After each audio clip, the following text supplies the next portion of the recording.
If DePippo wasn't a full-blown addict by 19, he was doing a fair impression of it for the cops. He and his buddies, Krivak and Adam Wilson, were constantly in transit to the Bronx or Harlem to buy drugs. DePippo and Krivak were coming home from a rave holding PCP when police pulled them over. It was November 25, 1995, 3 days after Josette's bones were found. Her missing person case had been gathering dust on the desk of investigator Patrick Castaldo. A big, swaggering bull who threw his weight around. He wore his black hair up in a pompadour, performed at local functions as an Elvis impersonator, and carried himself at the Putnam County Sheriff's Department, PCS, like he thought Dirty Harry was a training reel. He was a racist who threw around the N-word, according to his former housemate. He was caught on tape beating and kicking a man who was shackled hand and foot on a courthouse floor. Castaldo, nearly twice the size of the fellow he pummeled, walked away briefly to hitch his belt. He then apparently decided that his detainee needed more moral instruction. Yanking him to his feet, he punched him in the back, then put him in a chokehold for 8 seconds. A security camera caught him in the act. But that didn't stop Castaldo. He filed a false report several days later and denied what the videotape plainly captured. Because he was the primary when Josette went missing, Castaldo caught her case as a homicide. Neither Castaldo nor his partner, investigator William Quick, had ever worked a murder before. Their investigative training in Putnam County consisted largely of a classroom course.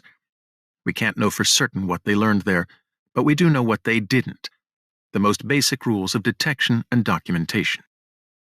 In 2019, when DePippo sued them for rigging his wrongful conviction, Castaldo and Quick were forced to account for their conduct. As they ran through their far-fetched story, they both made some damning admissions. Neither seemed to grasp the terms Brady material or witness impeachment statements. Brady has been the law since 1963, when the Supreme Court ruled that cops must disclose proof if it points to a defendant's innocence. A few years later, cops were further compelled to tell a defendant when a witness against him lied. But when asked by DePippo's lawyer what Brady meant, Castaldo said, "I'm not familiar." Know what impeachment evidence is? Yes, said Castaldo. What they're trying to do to the President of the United States. From the outset, the two cops seemed to have convinced themselves that DePippo and Krivak were killers. All that remained was to prove their theory, even if that meant spinning proof from thin air. They already had them in custody, having pinched them for PCP. But those boys both had priors and a certain cool around cops. The third guy with them had neither. Dominic Neglia was a sweet but slow-witted giant who'd been struggling in special ed classes.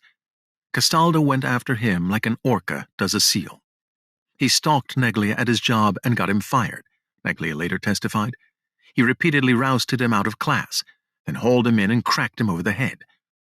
Over 2 months, Neglia gave him several statements, each more outlandish than the last. In the end, Neglia proved worthless. But he named a second teen for the cops to crack. Denise Rose, a hangout friend of DePippo's, was short and heavyset, coarse and loud. She beat up mailboxes with a bat for laughs. According to her own courtroom testimony, she dropped out of school at 16 and was addicted to crack by 17. Like DePippo, she had a budding criminal record and no apparent fear for her personal safety. She drove to New York City by herself with wads of cash to buy drugs. For addicts, though, the only thing worse than death is a bid upstate without your works. That is where Castaldo started with Rose. He threatened her with a conspiracy to murder charge, which carried up to 25 years. On April 2, 1996, 18 months after Josette Wright vanished, Rose agreed to talk to the two cops. According to Rose's father, who went to the station to retrieve her, she was interrogated for 6 hours. She'd later admit that Castaldo fed her crucial facts, the date and place of the murder, and that he showed her crime scene photos of the dead girl's garments. He said he'd arrest her by 5 o'clock tomorrow if she didn't get her story straight. At length, Rose gave him a cockeyed statement that got key plot points wrong. She claimed the rape happened in DePippo's Bronco, a car he didn't buy till months later. She claimed they were joined by a teen named Jason Gray, who'd actually been in jail that night. She claimed they were hanging at the diner, and barely mentions the Citgo station across the street. No matter that these lies were easily disproven. The cops crossed out her flubs and wrote in different details. It was the first of many crumbs they would sprinkle for DePippo's lawyers to follow. By the time they were done, they'd leave a bakery, not a bread trail, and their conduct would cost the county a fortune. If Krivak wins his retrial, Putnam could write him a check that dwarfs what it paid DePippo. That could leave the taxpayers holding the bag for a lesson that officials never learn. It is very expensive to employ bad cops.